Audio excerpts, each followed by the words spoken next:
Welcome everyone to Bri-Bri's Thoughts. Bienvenidos a todos. So today I'm going to be talking about abuse, and I'm just having a really hard time opening up this subject. I don't know why. I guess because on my channel I try to keep it light, keep it funny, I keep it real about real stories, like true story time, whatever. But it's hard because there's just so much to the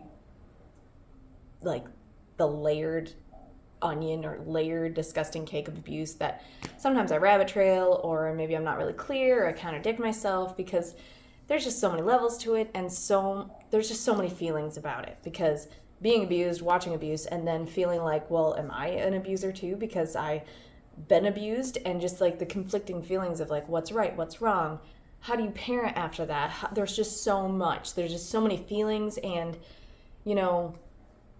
being around other people, you experience other people's ways of life that may be nothing like the way you were raised, or nothing like your abusive situation. So then you don't always know how to love. And there's a Lil Wayne song that I absolutely love, and it's called How to Love. And it just really speaks to me, because you don't always know how to love correctly when you've been abused before, or when you've had a rough childhood, or maybe you've had some really rough relationships that just left you so broken, and you just don't know which way to turn, and you don't know what is the proper way to love someone. You don't know how to raise kids in that manner, because you're just kind of, you feel messed up. Let's just face it. You kind of feel like you got a heavy load of baggage on your shoulders. You don't know which way is up or down. And that is basically how I felt a lot of years of my life. I was in survival mode. I was constantly ill. I was just so sick to my stomach. I was always nauseous. I just really struggled a lot of my life of knowing what is really right, what is really wrong, what is love, how do we actually treat people? And it's been hard. Since I felt that way, and I didn't always know how to treat people, I had to do a lot of inward looking. I had to be in counseling and try to, I guess, undo the bad behaviors that I did learn. And I think, I don't know, it's I don't want to blackmail myself, or get myself in trouble, or have someone use it against me or something. I'm a very paranoid person about that, because I have kids and they're my whole world. And if anyone uses something against me, I don't ever want to lose my children. And I just feel like I'm very sensitive about that for whatever reason. So I try to be careful about what I say, because I don't want them to be like, oh my God, she's a terrible mother. I'm always so worried about someone taking my kids. Because they're my everything. And I think I was just threatened about that a lot, so it just never went away. And that is partly my abuse story, it's a part of my scars that I just, kind of still have. So anyways, I made some notes because I can rabbit trail on this subject very badly, because it's like a layered, disgusting onion that it just, you can just keep digging and digging and digging in the layered thing of abuse. I don't know if I said the onion reference already, but anyways, so abuse is basically everywhere. And I read a few things online. It was a while ago, so I don't remember the exact statistics, but it was basically men and women, in their past have probably suffered sexual abuse, verbal abuse, physical abuse, all of those things. At least, it's 8 out of 10 people. So if you're in a room of 10 people, you just reach out your hands and someone's probably been abused, next to you, around you, someone's probably been abused. And those very, very blessed, lucky people that haven't, that's awesome. I wish I knew what that was like. But, it all made me who I am, and I wouldn't really change anything about my life, only because I am where I am now and I'm happy. Sorry, my washer is dinging or something, my washer or dryer or something. Jingling for me to change it, but ignore that. So anyways, lots and lots of people have been abused, and it's what does that mean? They could have been sexually abused, it could have been physically abused, it could have been sexual, physical, verbal, mental, spiritual. They could have been abused financially, being someone controlling all of their assets by a parent or by a spouse. Not saying parent, well, okay, so what I mean by parent abusing financial situations is using a kid's credit and just destroying their credit, getting cards in their names or cars in their names, getting loans out in their name, or paying like the electric bill in their name and then not paying it, or like, you know, putting it in their name and then not paying the bills, and then that gets shut off. And I've just heard of parents doing that, and I just think it's kind of gross. No offense to people that are desperate and they had to use their kids' names for things. I understand desperate times brings desperate measures, but that's just really low. So anyways, there are lots of categories of abuse, and like I said, almost everyone you know has had some form of abuse one way or another, and that sucks. It's like, what can we do about that? You know, we can't go back and change anyone's past. We can't change if our kids have been abused. We can't change that it happened. If we've been abusive to other people, we can't change what we've already done. If we've been abused ourselves and we have a big past and, you know, a lot of baggage and a lot of luggage we've been carrying around, we can't change what already happened. And our friends, our siblings, we can't change any of their abuse. Or our parents, you know, that talk about a rough past, or they've talked about horrible things that have happened to them. We cannot change things that have already happened. So what can we do if we can't fix what already happened? So since we cannot change the past for anyone, doesn't matter how much we love them, we can't fix what already happened to them. Now that I've said that 1,000 times, what can we do now? Well, as just an individual, this is just me talking about myself, because I can't really say what other people have done to fix things, you know. Like, I can't really speak for anybody else. This is just from my perspective, from my little bubble, from my world, what I had to do, coming from different forms of abuse in childhood or teenagehood or even adulthood. What have I done to purposely make my life better and to purposely make people's lives better around me? Because like that's really all I can control, is who I'm affecting now. So I come from bad. Not everything in my life was bad. I'm not saying that. I did have some very good things about my life that taught me character, that taught me how to be a good person, that taught me how to read people and understand their emotion and have empathy for people. So I'm not saying like my life wasn't terrible like the whole time. It's just chunks of my life had some really bad stuff in it. And now what can I do moving forward? So while I was getting out of some really bad times, unfortunately I jumped right into another bad time, but in between that, you know, I had some good times, and like I tried to look inward of like, how can I just be a good person on this earth?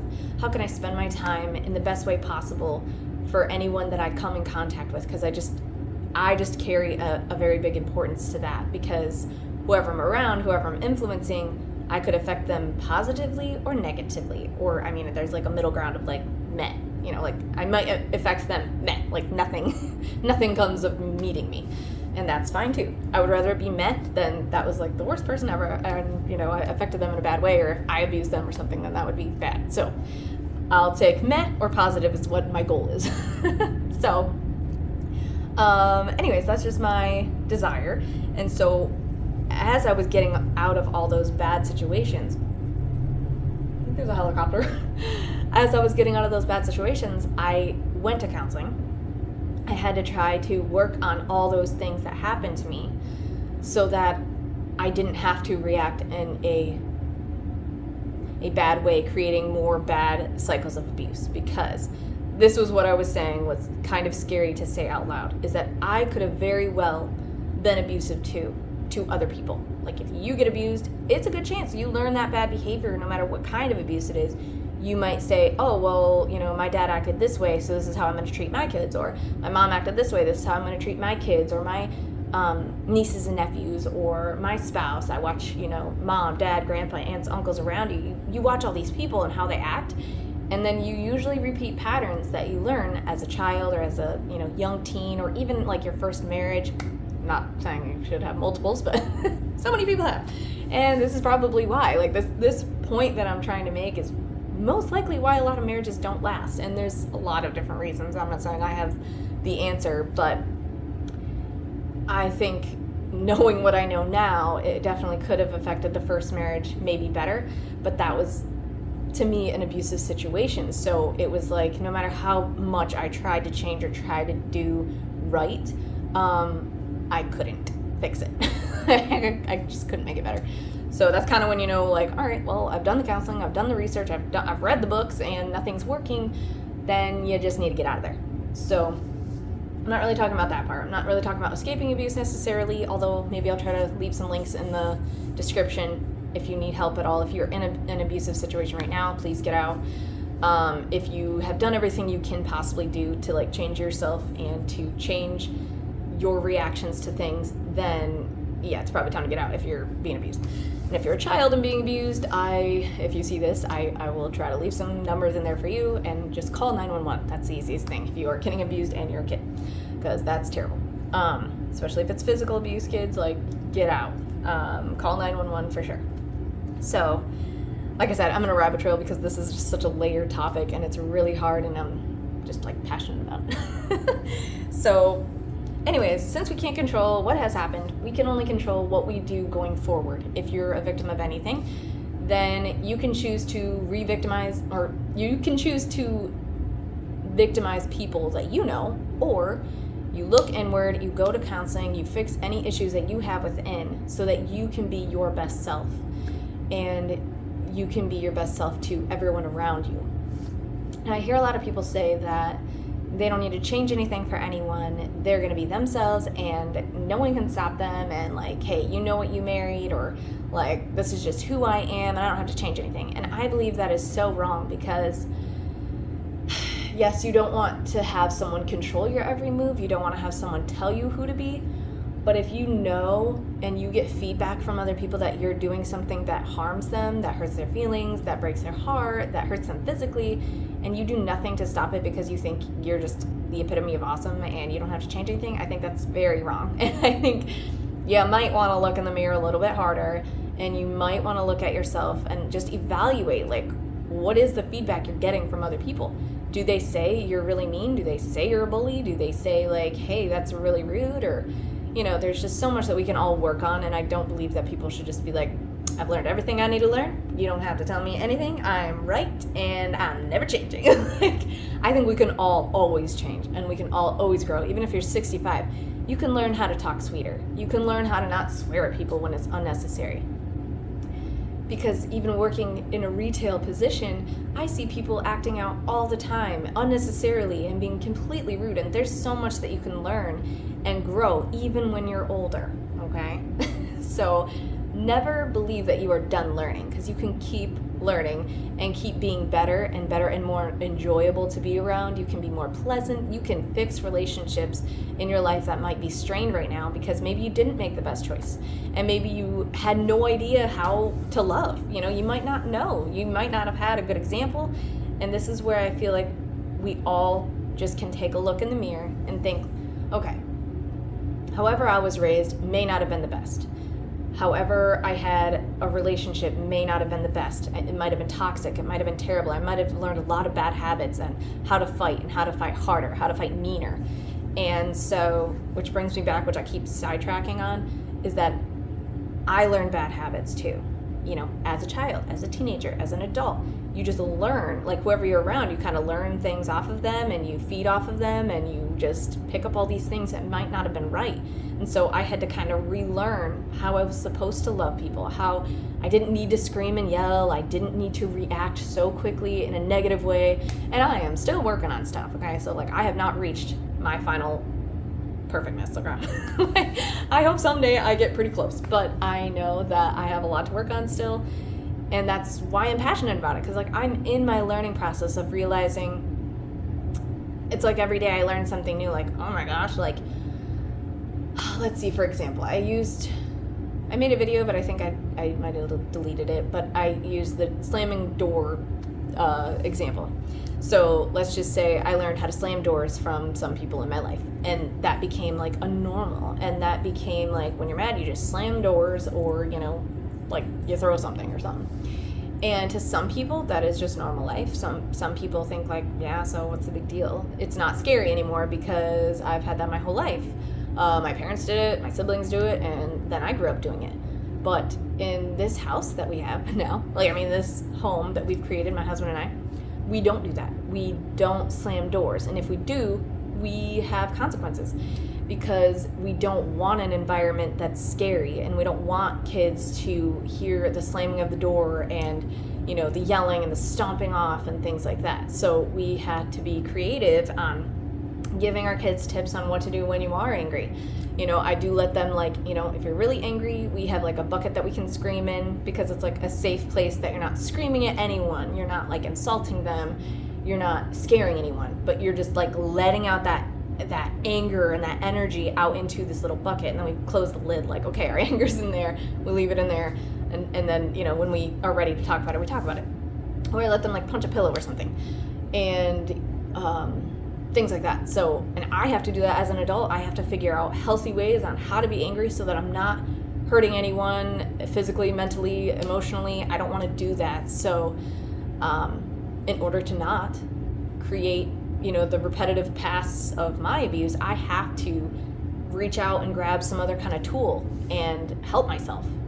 And it hasn't always been easy. Like, I had so much built up anger and stress, especially when, I don't know if you've noticed this, if you've been in a bad, like, stressful relationship, especially like a husband or wife kind of scenario, or whatever kind of relationship you're in, when it's an adult relationship, or maybe it's like a toxic parent, and it leaves you like high stress level all the time, it is so much harder to keep your anger in control. It's so much harder to not snap at people. It's so much harder to actually have like a real joy on your face and real joy in your heart, and even like patience levels just run out so fast, and everything's irritating, and everything's like, what, you know, and you're just like, in survival mode. And that's how I was for years, because I was so tense, I was so scared of things, that even the slightest little hiccup just sent me through the roof, because when you're in survival mode and you're so stressed about a situation, especially like a relationship that's just wearing on you, and it's all on your shoulders,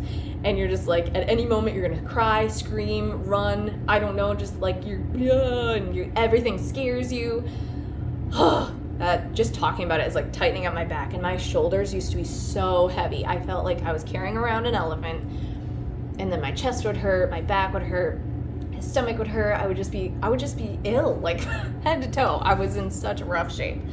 And now it's like I can barely remember the last time I felt that way, because my marriage is good, and I am doing everything humanly possible, along with my husband's help, to get along with the ex so that we don't cause any more further turmoil, and to not pick up on any of the offenses that, you know, if he says something that is trying to ruffle my feathers, we try to res above it. I try to hand off the conversation to my husband, or I intentionally do things to try to stop that level of stress, because once I get sucked into that stress, the pain comes back, I'm emotionally ill, and then I can't function well as a parent. Like, I just be honest. I don't function well as a parent. I don't have the patience I would if I didn't have that bothering me so much, and that like surrounding my every thought. It's like this huge elephant cloud comes on me and like just totally wrecks my world, and then I can't focus on anything.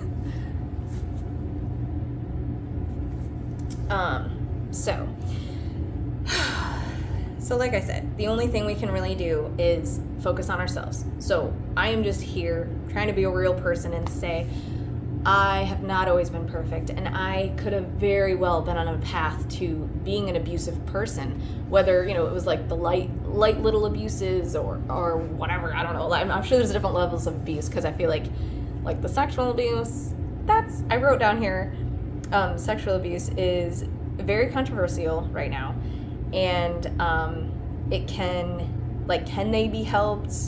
Can it be prevented? Like, there's like a lot of questions for me, because certain sexual crimes, it's like, okay, if it's like a 13-year-old and a 12-year-old, it's like they're so young, but some of it is like against the law, and then it's like, you know, it's just really hard for me. And then you've got like the 45-year-old trying to do bad things with a 16-year-old, and then sometimes the law doesn't help the 16-year-old because it's like, sorry, you're too old. And it's just a really sticky situation. And in my mind, I'm thinking, okay, can pedophiles actually be helped? I think the only ones that can actually be helped technically are the ones that have never acted on anything.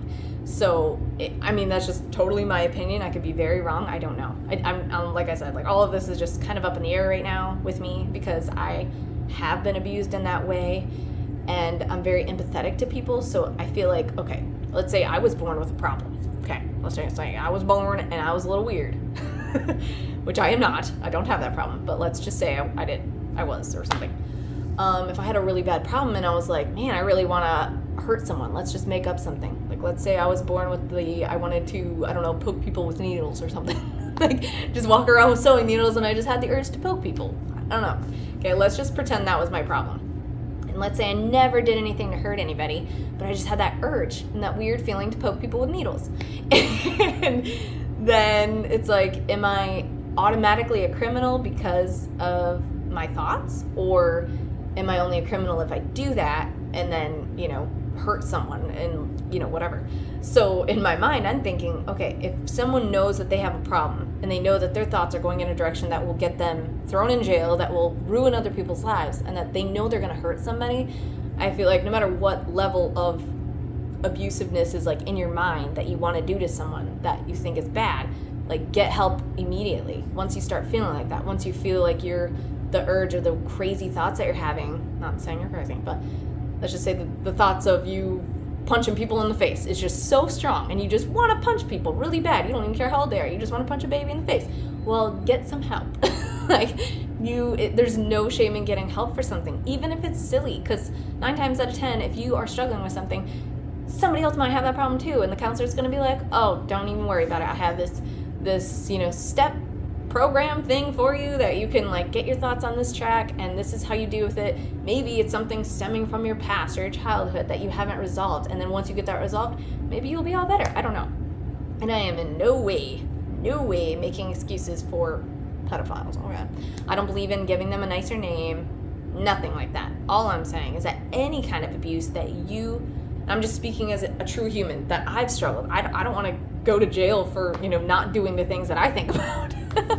So, yeah, but whatever. Anyways, it sounds like I'm making excuses for them, but I'm not. Like, I was abused, so, like, I feel like I can say this. It's just my opinion that if you feel like you're going to be abusive in any way, and I'm just saying for any kind of abuse, if you feel like your thoughts, your actions, your movements are leaning towards hurting other people, no matter what kind of hurt, then do something, because all we can control is ourselves. And that was basically my main point. We can only control us. We can only fix really ourselves, no matter who's around us, no matter how many kids we have, spouses we have. We can't actually fix anyone else. We have no control over their actions. And so all we can do is fix our reactions to people, and we can fix our actions to people. And are they healthy actions that we're giving towards people? Are they unhealthy? And then once we figure out, like, hey, I'm not really treating these people the way I should, maybe my thoughts are going crazy and I do want to hurt this person, or I want to slam a door, or I want to punch a baby, or whatever. That's a terrible example. That is more of a Dane Cook thing. He says that in one of his comedy routines, so it just pops in my head. Don't worry, I don't want to punch babies. But anyways, I'm really paranoid someone's going to use all this against me, but I'm trying to help you. So I'm just trying to say, you know what I'm trying to say. My point is that we can fix ourselves with a lot of work, with a lot of patience. And that is what I'm realizing as a parent. I was not always a great parent when I was under stress. I was short-tempered. I, yelled too loudly, or just being like more cold, or like, snappy, because when you're in a high stress level and your body hurts and you just can't think straight, you don't have the patience. You're completely running on fumes at that point. And that's how I survived my life for several years, until I realized, like, there's a completely different way to live that I didn't know existed. Because especially a child of divorce, you don't always see what a good example of a marriage is. You don't know what to base it off of. It's like trying to make a recipe of an awesome dessert and you only have half the ingredients, and those might not even be the right measurements. And that's like the best really analogy I can give at the moment is you don't have all the ingredients. You don't even have the right measurements to the ingredients that you do have. And so whatever you bake is going to be a hot mess because you don't know. You just don't have all the tools. You don't know what a good example of a marriage is. You don't know what a good example of parenting is if you haven't seen it. And I mean, the ones who have seen great examples of marriage and parenting and all that, I'm happy. Like, because then that's a few less people in the world that have been abused. And then you might not have to work as hard. You might just be like, yeah, you know, maybe I could fix a couple things here and there. Maybe I just like instigate fights just to get like a rise out of people around me. Maybe you're just like, I'm pretty bored because life is too perfect. And sometimes having a perfect life does seem boring. So I know people that self-sabotage because they either think they don't deserve life this good, or they're just bored, you know, and they're just looking for like an adrenaline rush of a fight. And like some people are really like that. So if that's you, try to think of other healthy ways to get your adrenaline, like skydiving, or go to like a break room. There's actually awesome therapy rooms that you can go and actually break stuff, and it's not illegal and you're not actually hurting anybody's feelings. You can just literally go smash some bottles and hit things with baseball bats, and it's like a safe room to do that in, because I think us as humans, we need outlets. We need things to get our anger out. We need healthy ways to be angry. We need healthy ways to be sad. We need to scream in our car, or vent and blare the music when it's not bothering anyone. Because most of those things we do when we're angry doesn't have to be bad if we're not hurting anyone, if we're not affecting anyone in a negative way. So if you want to scream and punch a steering wheel, as long as you're not hurting yourself, don't do it in front of your kids. You know, like just go alone and do that. You know, you'd be like, hey, it's mommy time or it's daddy time. I just need to go for a little drive. And then just park at the end of the street and scream it out for a minute. And then come back with a smile on your face and be like, whew, feel better. And, you know, do things to let your steam out and to let your frustrations out. And if you have a really toxic person in your life that doesn't allow you to even be a good person because you're running on fumes and you have no energy left to give anyone because they are literally sucking the life out of you, then if it's possible to distance yourself from that relationship, maybe end it altogether. But if they're permanently like tied to you in your life, then just distance yourself as much as possible. And what I've had to do is basically just not pick up on the fight that they're laying out. So if they're laying something out there that you think, ooh, I really want to fight with this. I really want to say something snotty back. I really want to let him have it or let her have it. Just don't. And it's going to suck for your pride, and you're going to be like, I don't want to let him win. I don't want to let him have the last word.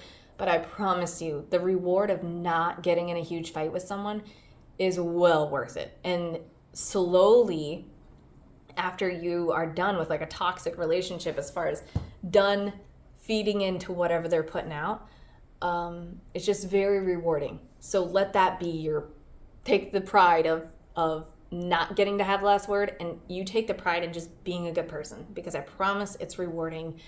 And then you can start to see changes in your life of like stress levels, and you're like, ooh, I didn't have to fight about that. Like, oh, I didn't have to be upset about this. And what my husband is amazing at is saying nothing's a problem. And that, for me, is what I remind myself when things come up, because it's such a simple sentence, but it can change your life if you are one of those people that are struggling in kind of being a toxic person, or maybe you're struggling at your anger, or you're struggling at, you know, you're kind of an abusive person, but maybe you don't want to admit it and you don't think you need help. It's okay. Like, we all have done terrible things in our lives. We all made mistakes, and I just don't think that it's ever too late to start making good choices. Because let's say you're 50 and you've always been a screamer, a yeller, and you've hurt so many people's feelings, and you just think like, well, I'm 50 now. I can't do anything about it. I'm never changing. No, you can, because you can restore whatever relationships you have left in your life. You can restore relationships from people that you meet out in public and just be a kinder person. And instead of being the one that screams at the cashier, you could be the one that makes her day and just say something kind to her. And you can start little by little changing your own life, because I promise you, if you are tending to be a toxic person that is a yeller or a screamer, a slammer, or beating people up or whatever it is, you will feel so much better about yourself, and you will feel so much healthier physically and mentally if you take steps towards being better. So this is not a judgment video, and I feel like it's so controversial, some of the stuff that I'm saying. And it's kind of scary. Like, I feel like I'm opening a can of worms that I might want to slam shut. But I think it's important. I just think, like, we're all human. We all have pasts. that, some of us wish we didn't have. And I think we can all just work on ourselves, because for every one person working on themselves, they're ultimately going to positively affect all the people that they're touching. And I don't mean touching all creepy. I mean, you affect people's lives, no matter if you think you do or not. You will affect someone, unless you're an only child and your whole entire family's dead and you don't go to work. Then maybe you won't affect anybody. But guaranteed, if you come in contact with any other human beings in your life, you can affect them positively or negatively, or maybe the meh middle ground. But try to lean towards meh or positive. Like, if you don't really feel like making a big difference, just don't do any harm. It's kind of like whatever that doctor phrase is, like, do no harm. Which, don't even get me started on doctors. But yeah, people in leadership roles, definitely look inward. If you're a pastor, if you are a teacher, if you are a boss at work, a supervisor, please look inward. Make sure that your actions are good and that you have the best interest of the other people around you too, not just yourself. Try not to be too self-serving and abusive, because I have a problem with leadership roles, clearly, because I've seen way too many of those people taking advantage of other people. So if you're in leadership, please watch yourself. Like, check yourself. If you're having, bad thoughts about doing bad things or manipulating people into doing what you want because you want to be more successful or blah, blah, blah, just, remind yourself, like, hey, let me just check. Make sure I check my actions. Make sure, have a buddy system. Bounce things off of people and be like, hey, would this be a bad idea? Yeah, probably. So that's just my little advice. Let me see if I wrote anything else. Nope, don't think so. I guess some people are, actually abusive, like, for real. Like, there's no doubt, like, okay, this person's slapping his wife around and, leaving bruises, or this parent is, I don't know, giving their kid hot sauce or something all the time, or cold showers, and, like, majorly abusing. Like, there's those people that really need to just stop what they're doing. And if you shouldn't have a kid, don't have a kid. Like, if you're an a-hole and you can't control yourself whatsoever and you know that, please don't be around kids, okay? If you're a teacher and you like punching people, maybe don't be a teacher. Or, whatever. Like, if you know you have a problem, and maybe I'm the one letting you know right now you have a problem, you can't physically hurt people, because that's not okay. And, screaming in people's face, not okay. We're all working on ourselves, I'm hoping now, think about it. Try to look inward, because it's not a judgment video. I have to look inward all the time. I go to counseling still. I try to fix anything that I do that I think is wrong. I try to fix it. Is it hard? Yeah. Does it take a lot of time? Yeah. Does it take, like, reminding myself, like, okay, don't do that. Like, okay, stop saying that. That's snotty. Or don't start a fight over this. This is ridiculous. Like, this doesn't have to be a problem. Like my husband says, doesn't have to be a problem.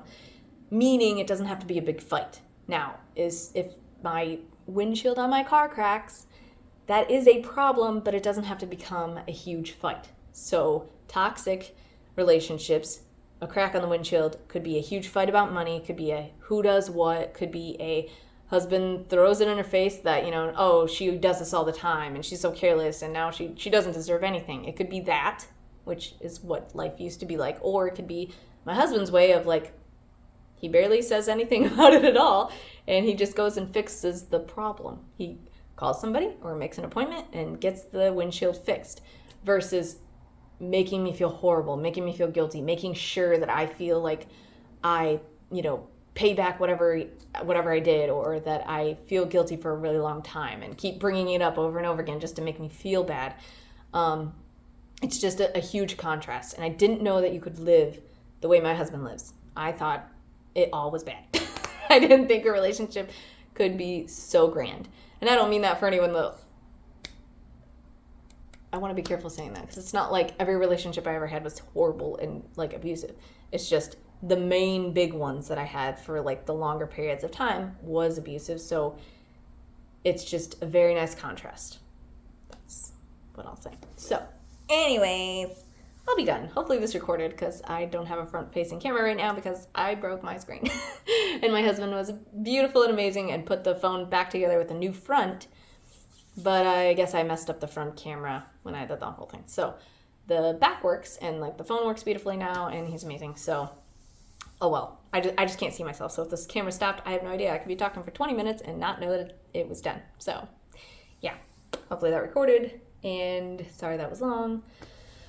But I just think it's just an important topic to think about, and maybe you've already thought about this and you're just like a professional, awesome person, and that's great. So just fast forward, and you don't need any help. But for most of us, we're still struggling, and we're all on the struggle bus together, and we're just trying to like make one day work at a time and try to figure out how to love correctly and how not to be abusive if we've been abused, and like I basically just want to break any chains that I've had that were not good. And any bad examples I've had in my life, I want to replace them with good examples, be around good people, and be around people that can help push you forward in a good direction. And, anybody toxic in your life that's just draining you or sucking the life out of you and does no good, really, then try to distance yourself, have healthy boundaries. And if you're the toxic one, take a hint. If you're the toxic one and you're doing something that is hurting people, in any type of way, please look inward, see what you could do. Maybe, read a book about abuse, about like the specific thing that you're struggling with, get a book on it. And if you don't feel like books are your thing, because they're not really my thing, I have a really hard time sitting down and reading a book because I just feel bad, like I need to go do something. So, there's audiobooks, or just get a counselor, or there's so much free advice online. And yes, you have to be careful about who you listen to, like me. I'm just a regular person. I don't have a degree in this stuff. But there is so much free stuff out there that you could literally type in anything like, hey, I want to bite people or whatever. There's probably a video on that and some tips that you can take and just put in your tool belt of emotional help and mental help and help yourself. Okay, there's so much free advice on YouTube from actual doctors, from psychologists. And not everyone is going to be right for you. Not everyone is going to be your style. And, someone might have like a super annoying voice or something, and you're just like, I can't listen to you. So find something that you like, that you think might help you in your daily life. And just like there's yoga videos, there is mental help everywhere, because it's more popular to actually be able to talk about it now instead of getting shut down. I don't care if you're a guy, I don't care if you're a girl, I don't care if you're a little kid, big kid, teenager. If you need help, please get it. And like I said, take the advantage of the free hotlines. And if you're the one that can't stop yourself from abusing, there are definitely people to help you, because why wouldn't we want to help? Like if you're doing something wrong and you're like, dude, I have to stop myself, I need to figure this out, then just do it, because then that's one less victim that we have in our sister and brotherhood of victims. Like, we don't need any more. We don't need any more victims. So we have to figure out a way for these forward generations, these new generations, to not be abused. So like, it's our job. Check ourselves and then carry on in a positive way. All right, peace. Adios.